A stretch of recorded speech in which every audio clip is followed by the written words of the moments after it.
that's like a 1-up right there. They're just like, okay. Okay. So if they were awake, I'd have a better way of judging. If you guys were more similar, it'd be a little bit easier. Okay, so I need to. Great. You had me record right when I had a mistake. Okay, so we are looking at number 21. We're looking at homework questions. Sorry, period 1, guys. We had done this example, the other example earlier. 2y plus x, and we were like, hey, by the way, r is who again? X over 2. Okay. We're solving, we're plugging in, we're taking the derivative, done. I heard 46. I heard that's a question, but I'm pretty sure there should be at least one other place where you get stuck in between, unless you guys are 25, 41. Those are the ones I was actually expecting. Oh yeah, 25. Let's go get 25 real quick. Oh, that's not him. Oh, I need his picture though, don't I? Do I need this picture? I think so. Yeah. Okay, so I have a picture.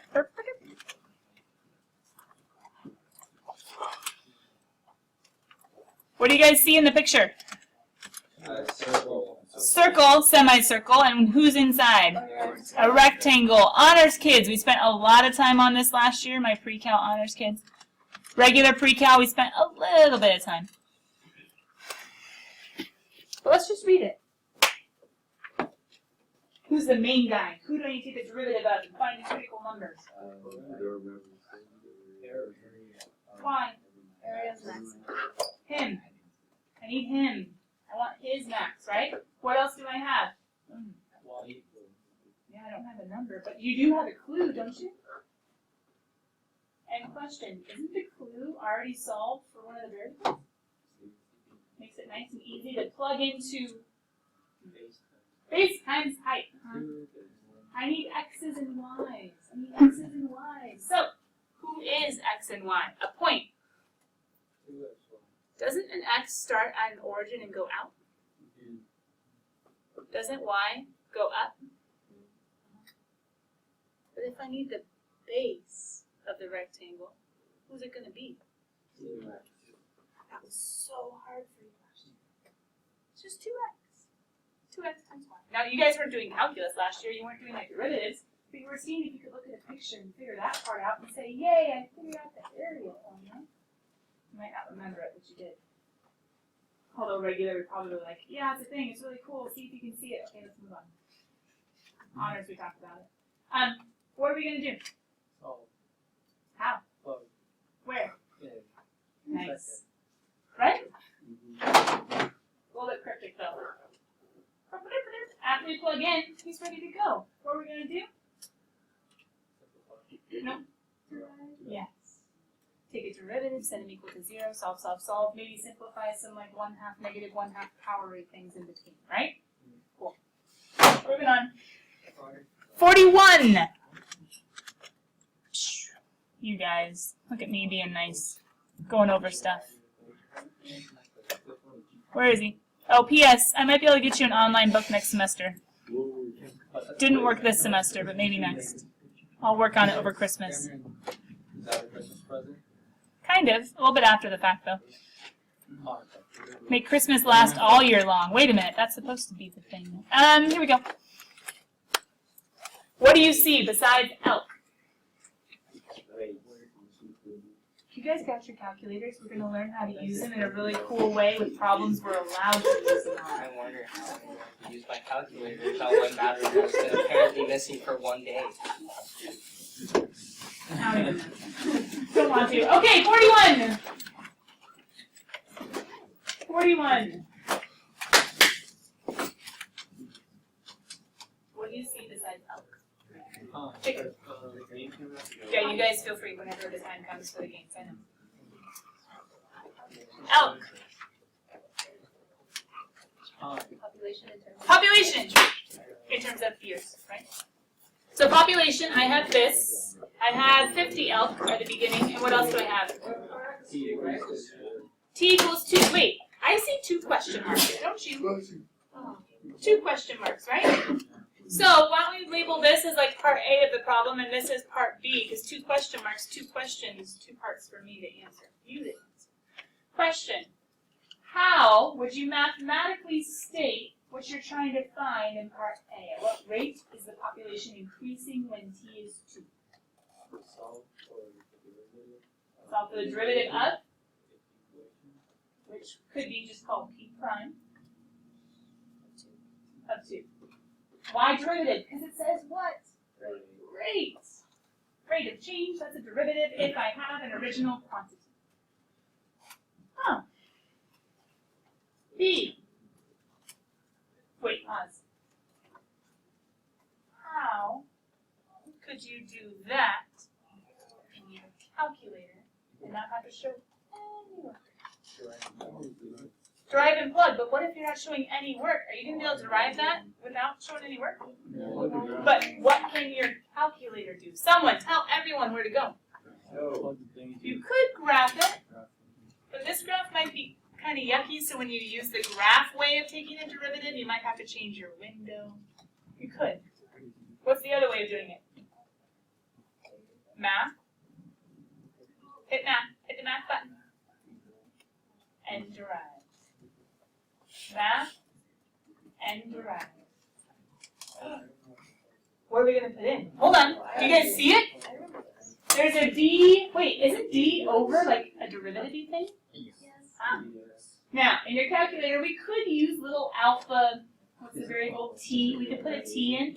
Why not just like pretend it's x? Is that okay? Pretend it's x. d dx of who? What are you going to put in there? That thing. Yeah, this thing.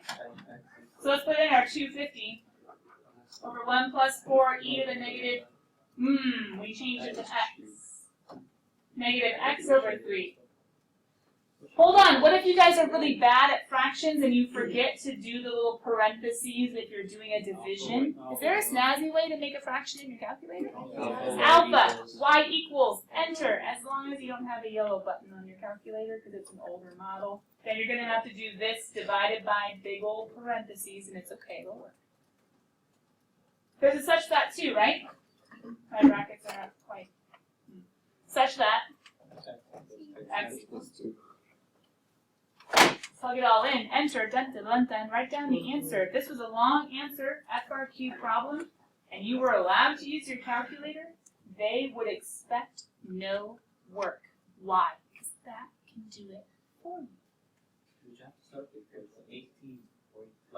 Not for this.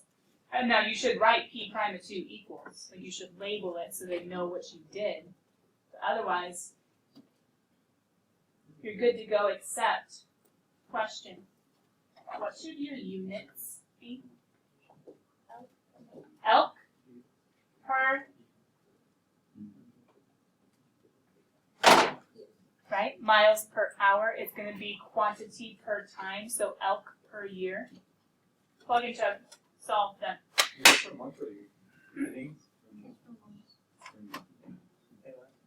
T is measured in years. Years, never mind. Yeah. Because I checked on CalcAB and it said per month. Yeah. I was months. No. Very crazy. Different. Yeah, maybe there was like an old problem and they didn't update the solution. But it says years, so technically elk per year, unless they like did some sort of building bridges to make it months for some silly reason. If they had said 2 months, then we would have had to make it months. If they just said 2, we have to assume it's years. Yeah.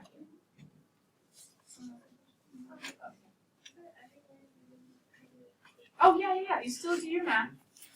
Still do your and derive. But, do you have the nice pretty D over D thing?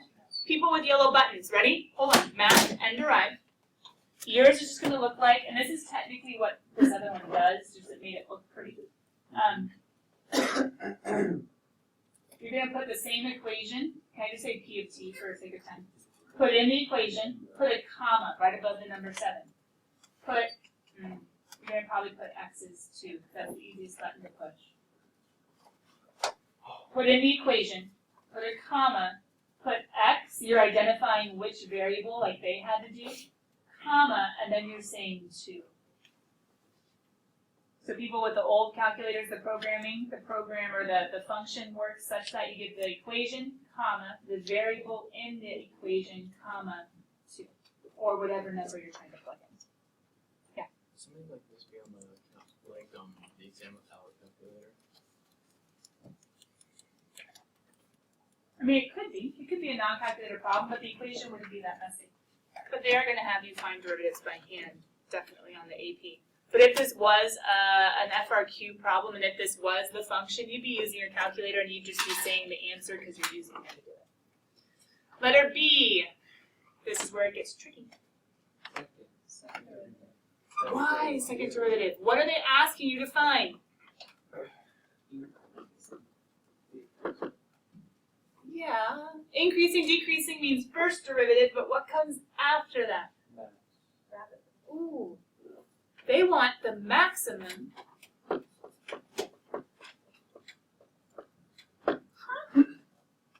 If they want the maximum first derivative, if you were doing it by hand, you would need maximum of this guy, take his derivative, which in essence of the problem would be P's who? Second derivative. But wait, what if you're allowed to use your calculator? Where does this guy come up? In your graph. So wait, if I can figure out my first derivative, I could graph it and find the max. Now you're still going to have to find the first derivative. Yes. Why? You can use this cool little feature when you have a number. But otherwise, you got to solve this one by hand. Just really quickly, how would you solve it by hand? If I were you, I'd probably rewrite this with a negative exponent. Maybe a chain rule would be nicer than a quotient. Chris? It's all based on what they ask. So, looking here. Are they asking for the maximum number of elk, or are they asking for the maximum rate? Yeah. So we need to find the rate, find P prime, and then find his max. And if we were doing it by hand, well, if I want the max of him, he's who I have to use to take the derivative of, which would be the second derivative, set equal to 0. But since we can maybe use our calculators, since I said you could, I'm trying to show you how you can use your calculators to their fullest potential when you're allowed to. You can find him, plug him into your graph, and use the maximum feature. Second trace, is that the right way? Or second count? Second trace? Second trace. Yeah. Okay, you might have to play it through window just a little bit. And then we said number 46. Aw, you guys didn't like him? Don't worry, I expected that. That's why I already have the picture already ready. Okay. Nope, not him. That's for tomorrow. Did you actually read it, or did you just see the how do you see it? You got to see it. Oh, that's fine. Okay, so the Y is thousands of dollars profit. The X is cost. Ooh. That's not a fun graph, cost and profit. Hopefully the profit goes up as the cost goes up, otherwise we're in trouble. Where are we in trouble? We're in big trouble here. Why? You're spending all your money and you're not making anything. So where is the optimal place? Okay, anyway. Estimate the interval on which the profit is increasing. Profit. The Y's. Where are the Y's increasing? From 0 to, 0 to 40. Not writing it. B. Estimate the interval on which the profit is decreasing. 40 to 60. That's not good. We're spending more money as our profits go down. That's lame. It's a sinking ship. Back up. Letter C. Estimate the amount of money the company should spend on advertising in order to yield a maximum profit. 40 sounds good. 40 sounds good. In thousands of dollars? Oh yeah, that's what it is. Oh, it's just advertising costs. There's other costs. Okay, so D. The point of diminishing returns. Why did I give this to you? To show you that it actually does. Calculus, actually does apply to what? Econ? Life? Business? All the above. And so there's a class in college for any business people out there called business calculus. If you get through my class, that one shouldn't be bad. You just take some businessy things you learn like in basic, probably macro, micro, macro, econ, and apply it and take some like easy derivatives. But your business calc professor will probably be like, this one is one that it's a little too strenuous for you guys. Just use your calculators. And you're like, I can do it. Okay. Anyway, coming back. It's still a hard class. I'm not saying it's easy, but you'll know the foundation. Mathematically speaking. The point of diminishing returns is the point at which the rate of growth of the profit function begins to decline. Estimate the point of diminishing returns. 40. No. 41. Wait. No, it's not even around 40. Wait. Who begins to decline? The profit? No. Oh. The It's 60, isn't it? rate Oh. of the profit. The rate. Well, how do I see the rate on this graph? Easy. Where does the slope start to decline? 30. 25. This graph is concave up, right? Yes. Guess what's growing? Slope. What starts happening at a certain point of inflection as I go concave down? Slope is decreasing.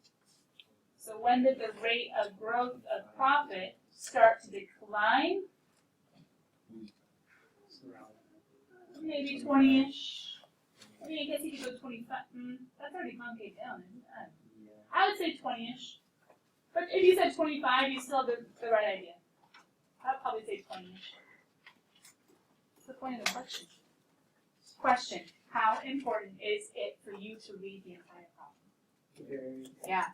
Do you have to see the difference between profit and rate of profit? Yeah. Question. In number 41, just a second ago, was it really important for you guys to read the difference between elk, population of elk, and population's rate? Yes.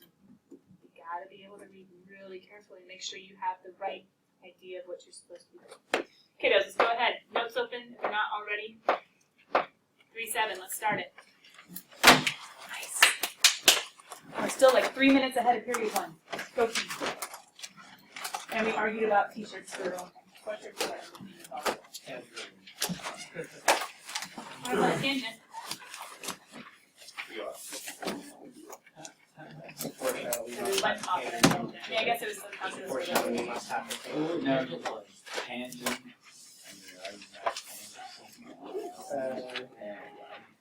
Very clever. Clever. Have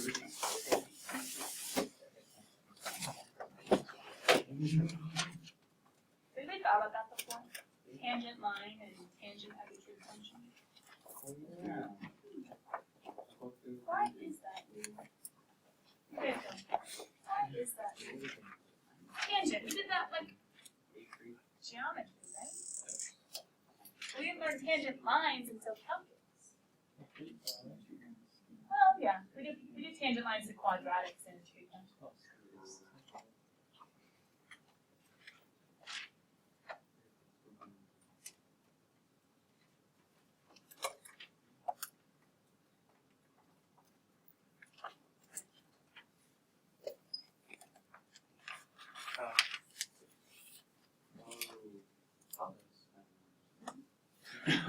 Well, the Tangent line's gonna have a slope of, isn't it opposite over adjacent? Oh my goodness, a derivative is a tangent? I should have already known that, but anyway, now it corresponds to trigonometry too. That's cool. So maybe trig isn't totally removed from calculus. But kind of is.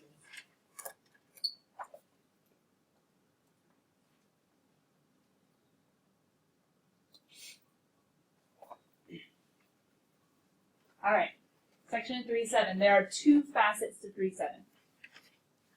Two different pieces. Differentials. Huh. Differentiation. That also do with derivatives, right? Differentials and linear approximation. I'm going to go ahead and really quickly show you some of those keywords that are missing. Let me type them since you guys are writing. That way I'm not standing in front of you. I'm a little bit tall. Okay, so even if I was short, I'd still be in front of you. Main keyword. is approximate, or what is a close synonym to approximate? Estimate. So estimate or approximate. That's one huge keyword. But there are other keywords that might appear, like use the tangent line. In CalcAB, the only way we're using the tangent line is to do this process. What else could they say? Something to do with linearization. Oh, that's totally different, except it has the word line in it. Remember, next one, they could also say something like local linear approximation, estimation, something to that effect. If I can spell. Poor little dictionary doesn't know math. Okay, so you could see something like use the tangent line, linearization, local linear approximation. Long story short, if you're trying to approximate a function value, proof f of x. If you're trying to approximate a function value, you can use a tangent line. However, do you guys see full tangent lines or little baby tangent lines? Little baby ones. Why? I'll just show you full tangent lines. Number one, this picture would be super messy. And number two, is that full tangent line going to be really good? Everything, all the blue points, are they going to be really good approximations for all the black points? Look at the difference. If I was to go over X and up to blue or up to black, oh my goodness, way different. So what's the point? Exactly. Right around the point of tangency, it's a great approximation. Super close. It's skimming the graph, so at least for a little bit, it's going to be super, super close to the actual values. And sometimes it'll be way easier to plug into a simple linear equation than it would be to plug into a function. Because all tangent lines are lines. Okay, well that's kind of silly, but true, all tangent lines are lines. It's going to be easier to plug into a linear than to plug into. Can I show you guys an example? We're not going to have time to go into all of this. You ready? What if I was to ask you to approximate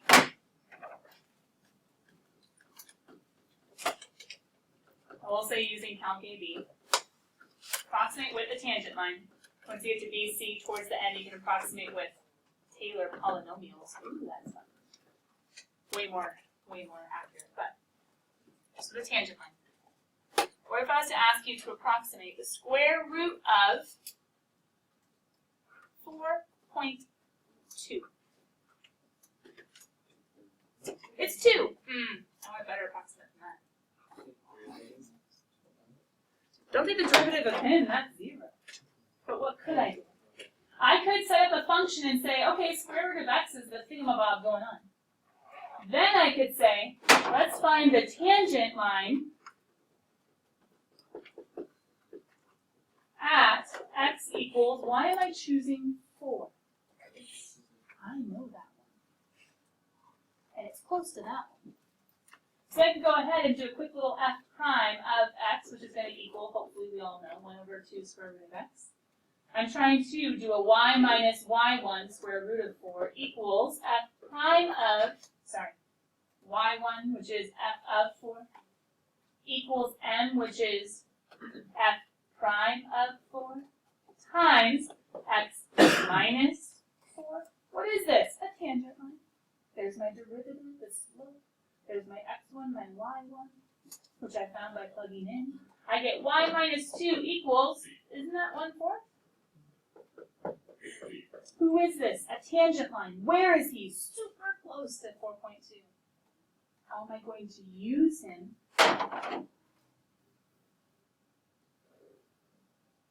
Figure out who x is. Plug him in. I get y, which is going to be used to approximate f of 4.2, which is the square root of 4.2, is going to equal 2 plus 1/4 times 4.2 minus 4 What's easier to do in your head, a subtraction or a square root? A subtraction. So we end up with our approximate to be 2 plus 1/4 times 0.2. How do we do that? Wait, 0.2, isn't that 2/10? So isn't that going to be 1/20? 2 and 1/20. Oh, my people that love decimals, where are you? What's that as a decimal? Yeah, but 2 plus 1/20 is 2 and a 20th, you know what I mean? And what's a 20th? 2 point. Alright, kids, you have a calculator close. How close was I? Oh, no, how close was I? I'm going to brag just a little bit with my calculator. 2.049. Woo! Really? Oh, how close was that? Say it one more time. 2.0. 493. What did I use? Tangent line. Tangent line. Get my tangent line. Bye, guys. Didn't plan it, sometimes it works out. All right, cool kids. I'll see you later. Talk to period 1 people. You guys are completely opposite. See you later. Period 1 people. Talk to period 6 people. Why don't we just use the tangent?